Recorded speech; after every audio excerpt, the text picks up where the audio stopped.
always think it's about ensuring that the pharmacists have well prepared for the job they're going to go for, understand the job they're going to go for, and the organisation in which they're going to be applying for. Considering updating CVs and preparing for a cover letter in particular is quite useful. Getting over your passion for this type of role, what you could contribute to general practice and the wider NHS, I think is really important. And not being scared of some continual professional development is always a really important thing.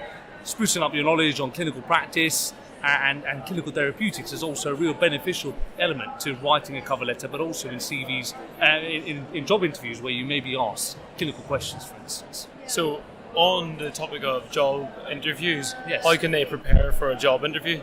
So there are a number of ways that you can potentially prepare for job interviews. The Primary Care Pharmacy Association have a really good guidance out about GPs considering employing a pharmacist as part of their practice team. And within that, there is a list of interview questions that could potentially be asked by general practitioners when you're going for interview. I always think it's about preparing for interviews and having structured answers and using examples of good clinical care that you do on a day-to-day basis that you can bring up in those interviews to showcase best practice. Examples of good medicines optimization, good person-centered approaches to healthcare, how you've communicated well to ensure better patient outcomes, and how you've worked as a team player, I think is really important. For those pharmacists who have recently made the change from either hospital or community, what do you think the biggest change is with working with practice?